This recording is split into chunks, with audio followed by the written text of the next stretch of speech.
welcome to this edition of Salima Speaks. First I want to talk a little bit about, I was talking to a guy the other day, and I was asking him if he was on Facebook. And he's like, no, I'm not on Facebook because Facebook breaks up relationships.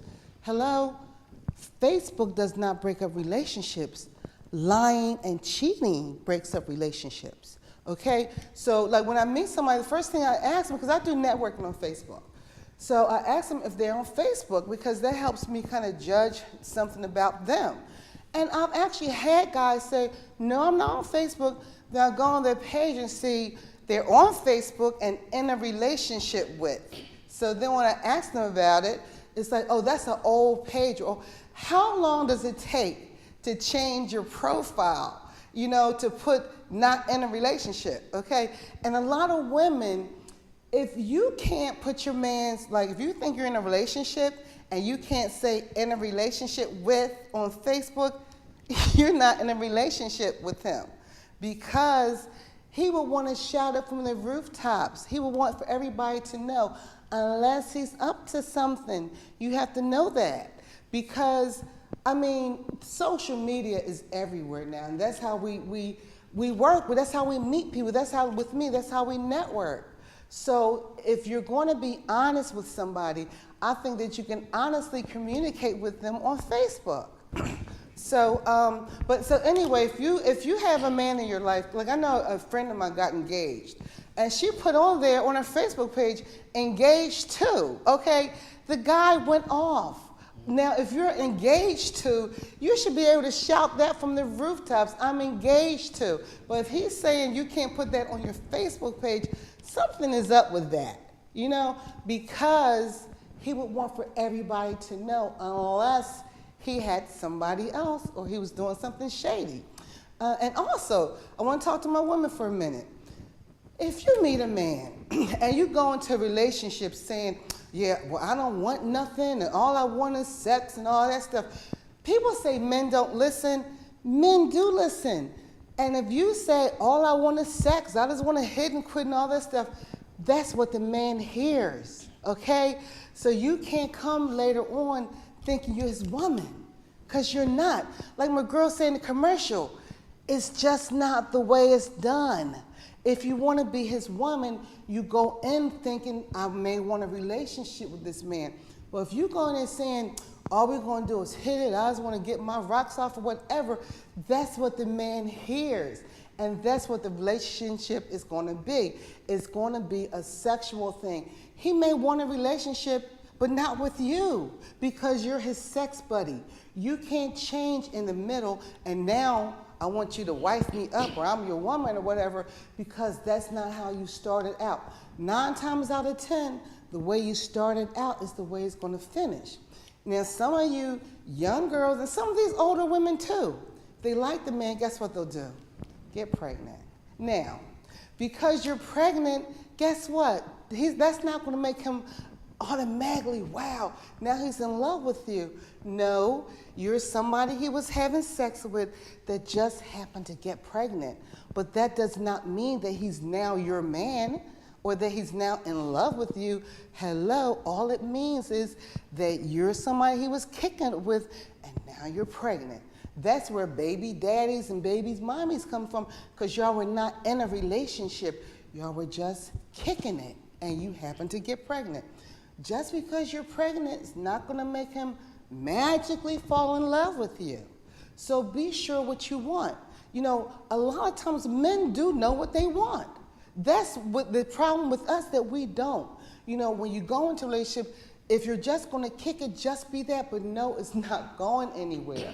And know that that's where he's always going to see you at. He's not trying to take you home to mama. He may like you, he may respect you, but you are just somebody that he's kicking with, okay? Oh, let me tell you guys something that I found out recently about the Food and Drug Administration. Apparently, farmers here are growing chickens. They're slaughtering the chickens here and sending them to China to be processed. Now, once they send them to China to process, they're saving millions of dollars. But here's the thing, and when I say process, that means they make the chicken patties, they make nuggets, they cut the chicken up, they package them, and then they send them back. The thing is, when they send them back, the FDA doesn't even check. They don't even check to see if those are the same chickens that we gave them that we're giving back. They're not even checking for that. So we're getting chickens back from China, processed, all cut up and everything, and we don't know if it's the same chickens we sent over there, or if they're even chickens, because you know they've eaten rats and dogs. So you might be eating a chicken patty, but it's really a dog patty. So you better be careful what you put in your mouth. When I put something in my mouth, I look at it first to make sure it looks clean, then I smell it, make sure it smells clean, then I might lick it. But anyway, I won't get off the subject. Just be careful what you put in your mouth. Research, research, research. Anyway, got a great show for you. Come back. Peace.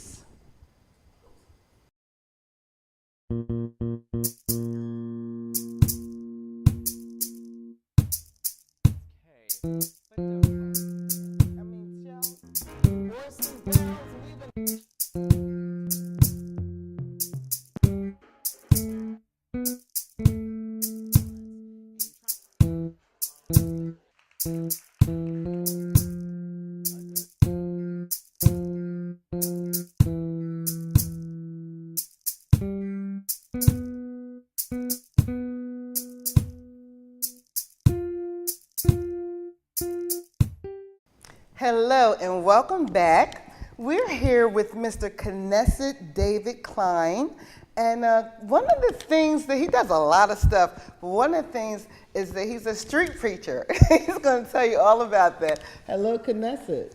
How are you, Salima? I'm fine. How are you? I'm well. All is well. You look well. I like your little striped tie and your suit and everything. Your hat, you're looking good. Yeah. Looking good. So tell me a little bit about yourself. Now, are you originally from Philadelphia? Yes, I am. Are you? As well as what part of Philadelphia? I'm from South Philadelphia. Okay. Yeah, we're from West Philly. Back in the day, they would have been fighting. South Philly. Well, I've been all over. South Philly, Southwest, North Philly, Germantown. My mom was from South Philly. My dad was from Germantown. What high school did you go to? From North Philadelphia. I went to John Bartram. Oh, I remember. Yeah. Okay, Bartram. We used to think those were the bad kids. Were y'all bad kids? Y'all used to beat people up and stuff? No, not really. And then maybe you didn't, but I think so. That's another story. I'll go into that a little later. Okay. Matter of fact, I went to school with Kobe Bryant's dad. Oh, Joe did you? Bryant. Yep. Okay. Matter of fact, I lived down the street from him. Okay. Next block. And his dad, Kobe Bryant's dad, Joe, played for the Sixers. He played for our high school, Bartram. Oh, no, I didn't know that. He played for Bartram. Okay. But his Joe Bryant's dad liked boxing. Okay. He used to come to some of my fights. And that's a segue into what you do. Yeah. Because you used to be a boxer. Yeah. Okay, tell me a little bit about that. Well, I happen to be a 3-time Golden Glove champ. I won Philadelphia, New Jersey, and Louisiana Golden Gloves. Outstanding American Boxing Award in Canada. I lost to Aaron Pryor, the junior welterweight champ of the whole wide world, in Miami. I knocked him down until he got up. He spanked me like he was my dad, sent me back to Philly. Okay. He lost to Howard Davis, and Howard Davis went to the Olympics that year. So I didn't go to the Olympics. I would have made the Olympic team. Really? Yeah, so you were that good? I was that good. Okay. I was that good.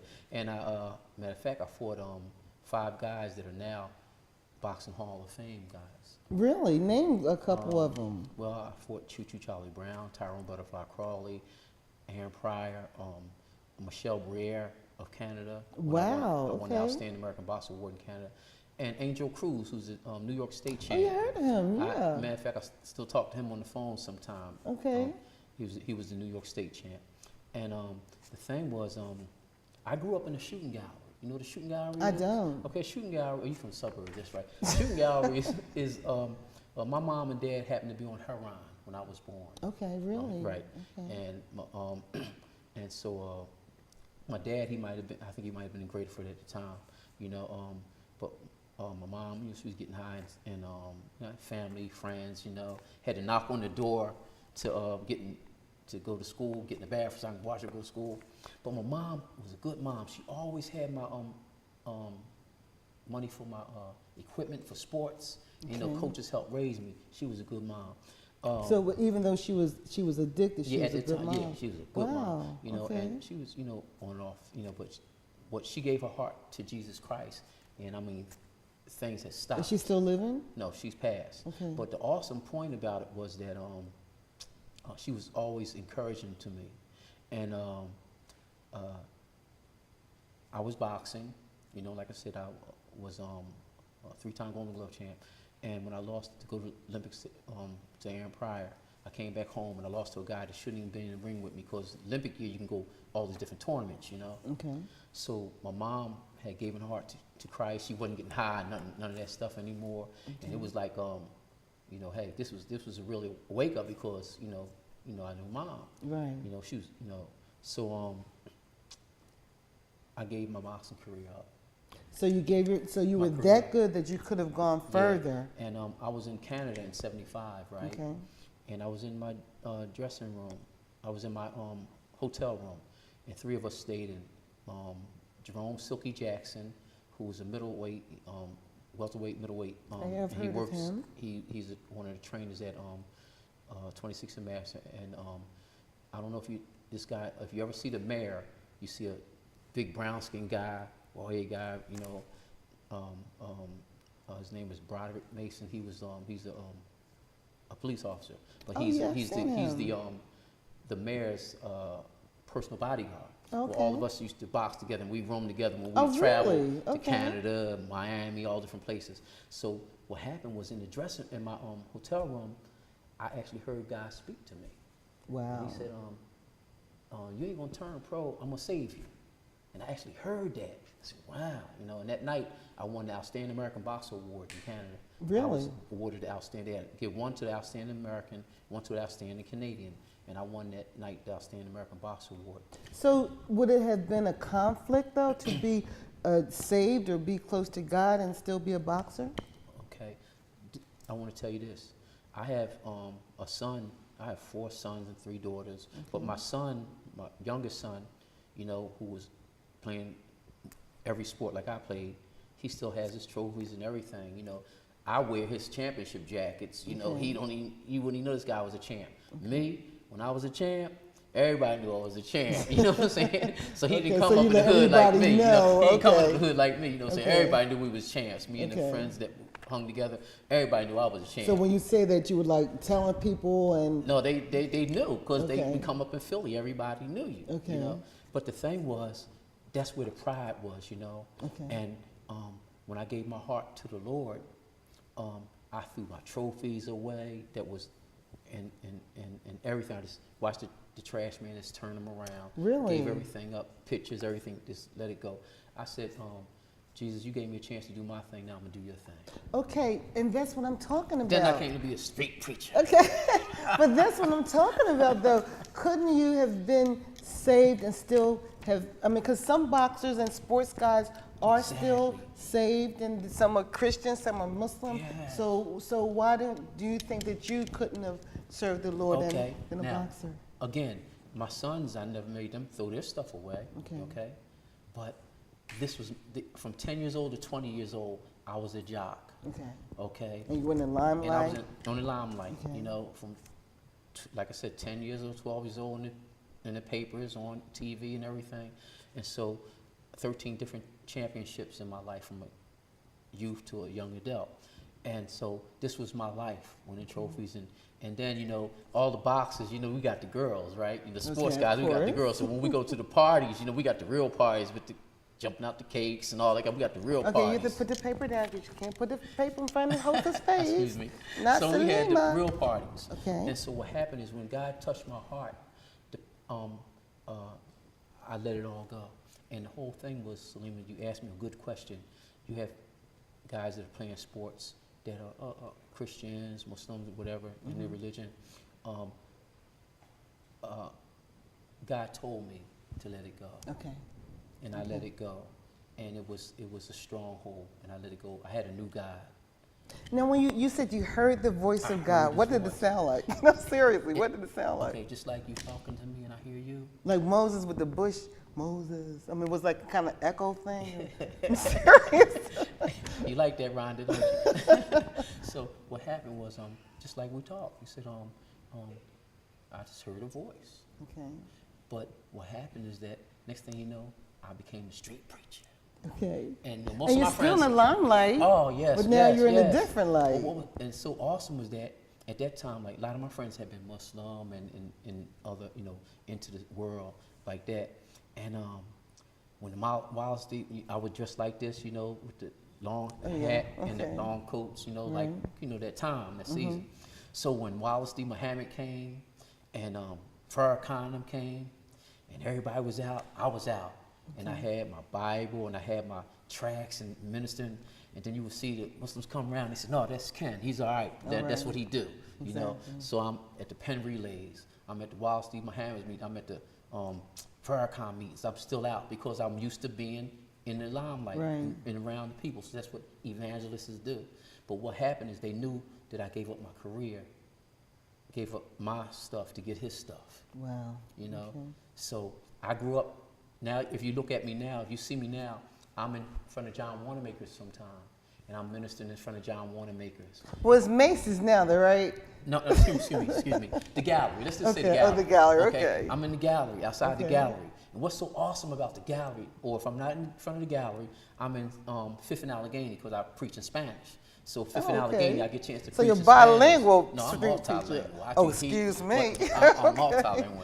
Okay. Matter of fact, I have my own Not just school. he's multi. I have a linguistic school where I teach language, where you learn enough of any language for conversation. Really? Now tell me a little bit about that. Well, when I gave up my boxing career, I got baptized in the Holy Spirit. Okay. And what happened is, since I was good with my hands, I wanted to work with my hands. So I went to University of Penn Hospital, and I started working in physical therapy. Wow. Okay, and I had volunteered in physical therapy before they gave me the job. Now, when the therapist is over there where the audience is, and she would send me over here with the rest of the people. Okay. When she gets over here, she needs to know something about the old people that broke their hip or their arm or whatever was happening. And so I had to find some way. So necessity is the mother of invention. Exactly. So this is how I found out I had the gift. I took paper and I took pencil. And I asked their siblings, I said, the Persian lady, I said, how you say this in your language? How you say this in your language? Wow. So I wrote it like it sound. Next thing I start knowing. And so, I start talking to the Persian lady. So you weren't formally trained in these different languages? No, God just gave it to me. And the Persian lady, my boss come over, I said, Esmisha Mochi S.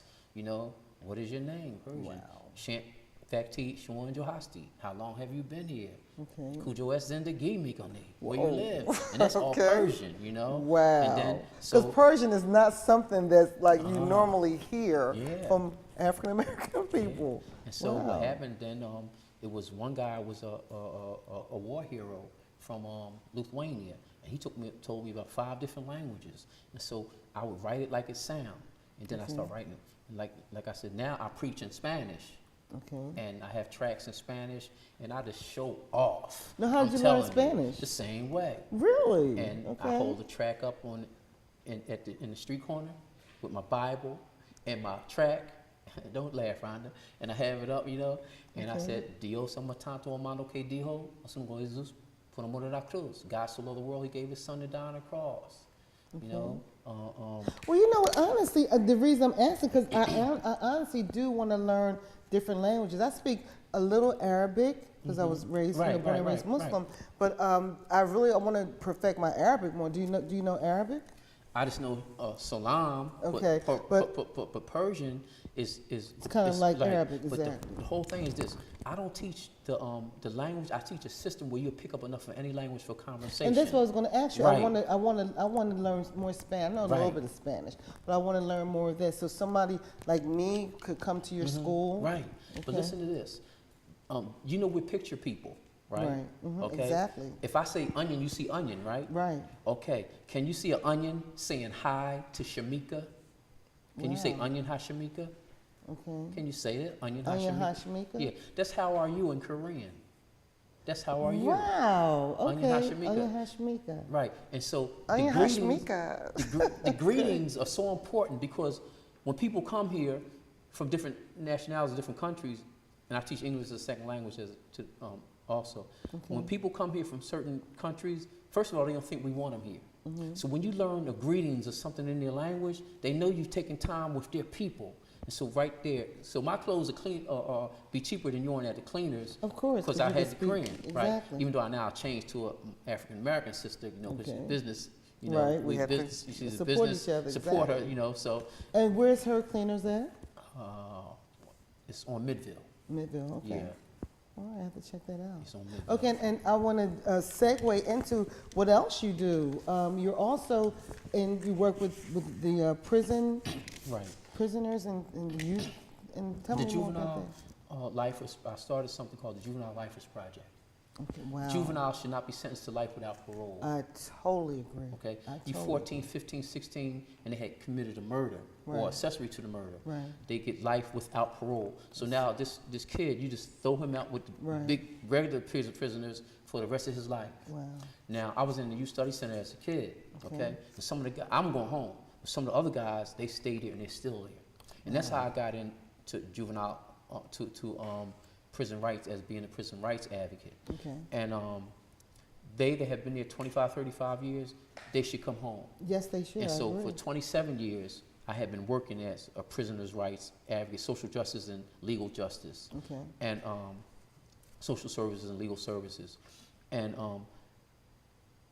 the thing is that give them education, give them treatment. Exactly. Okay, give them a exactly. sentence, but have education and treatment, and have them together where you get psychologists and come in and work with them.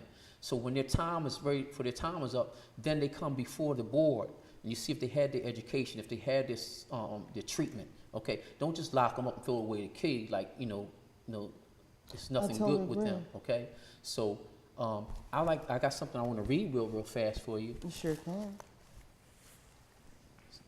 Glasses it. Now, and I totally agree with that. I don't think that, unless they're like a child molester or something like that, I don't think that somebody in their young 20s should go to jail for the rest of their lives, because people do change as they get older. A 14-year-old in the United States cannot order an alcoholic drink or purchase cigarettes, cast a ballot, join the army, drive a car, watch certain movies. Right. This is what a 14-year-old in the United States can be sentenced as an adult to life without the possibility of parole. The United States is the only country in the world to sentence youth to life without parole. There are over 2,500 people serving life without parole sentence for crimes committed in their youth. Wow. Scientific brain research has proven that youth have different cognitive skills than adults. Youth in adult facilities are 36 times more likely to commit suicide than youth in juvenile facilities. A life without the possibility of parole sentence for youth is a guarantee that they will die in prison. Wow. And so Wow. that's what we up against. And our thing is that in these 27 years working with prison rights and doing things, last year they deemed it unconstitutional to sentence a juvenile to life without parole. And that just like went off in me. So we said, okay, now we got away. We got something now. So now I just basically went So off. now what you're saying is that they can no longer sentence a 14-year-old as an adult? I mean, so that is Without law now? parole. Without parole? Right. So that is, that's law now? That's law now. Okay.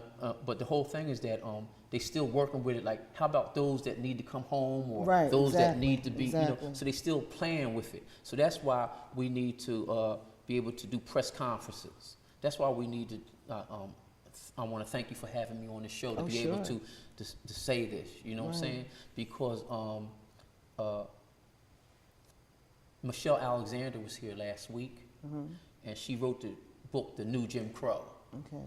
about I've heard mass of it. incarceration. Somebody sent me that book, as a matter of About fact. mass incarceration, how it needs to stop. Right. Okay, and it was an awesome forum, the conference, and with that conference, it lets us know that it's people that think like us, and let you know that it's time for it to stop. Pennsylvania has the highest. People that think like us. I'm suburban. Okay. At one time, I thought that if a guy was in prison, that's where he belonged. So what? Throw away the key. But until I met someone that was serving life for a crime that he actually did not commit. And through him, I met other guys, good men that are in prison for life. Right. You know, you have women out here that don't have a man that needs a good, strong role model in their lives, and these good guys are in prison sitting to life sentences for crimes that they did not commit. So honestly, I really want to talk to you off the air more about that, because I'm very passionate about that now. Right. Because Now like you said, someone that commits a crime at 14, even 21, 22, once they get older, they do have regrets. They do know that that was wrong to do, but where do they go? Now, a friend of mine, he's on the 3rd level with the Innocence Project, right. so they're going to be looking at his sentence and trying to help him. Right. But they can't get to everybody. Right. But see, what happened is that more groups social justice groups have to rise up. They have more groups that are looking into cases and things like that. How will somebody contact you? Well, you have my my Can you information. tell my viewers? And my number is Juvenile Lifers Project, Knesset David Klein, Juvenile Lifers Project. I'm at 221 East Price Street, and I have multiple offices. That's my home address, but I have multiple offices because I'm in South Philly, I'm in Southwest Philly, I'm in Germantown, I'm in North Philly, so I'm mobile, just like being the evangelist, I'm all over, you know what I'm saying? So being a prison rights advocate and being able to advocate, you would call me also a resource advocate, because from the 70s, 80s, and 90s, you know, I worked with a group called Offender Aid and Restoration. Okay, what is that? We were supervised release programs when the prison was overcrowding, and so we would work with them, find jobs, housing, and I work with a couple groups right now that I want to give a shout out to. Oh, sure. Pastor Michelle in Why Not Prosper. She has a transitional for women that come from prison to transitional living, you know, job training and things like that. And I work with her on that project because I do life skills with her. And like, you know, my mom came through that situation. And she came out real good. And her kids came out, you know what I'm saying? So there's hope for them. And I work with Joshua Achievement Center. They have men and women in transitional, okay? That's Pastor David Jones and Diane Jones at 20th and Burke Street, Joshua Achievement Center. And then I'm with New Hope Outreach Center, and that's on Wayne Avenue. And Pastor Bishop G, and she is even the head person when you want to go into the prisons. She goes into men's prison and women's prison. Okay, let me cut you short for a minute with your shout outs and stuff, because we don't have a lot of time. So you're saying that even though you came up with parents that were addicted, obviously you turned out fine. And that's what I want for people. I want to close with that. I want people to understand that you can do better. You don't have to let your past dictate your future. And that's what I try to tell people. Do not let your past dictate your future. And with that, Knesset, very interesting name, I have to end my show. And I thank you very much for coming on my show. Can I say one thing? You sure can. The piece I couldn't find in the boxing ring where I won many golden gloves. The piece I couldn't find in the disco where I danced all night. The piece I couldn't find selling crank and reefer. I found peace in Jesus Christ. All right, thank you much. And thank you for turning to this wonderful, informative edition of Salima Speaks. And remember, love yourself, love others, and don't forget to stretch. Thank you. Bye-bye.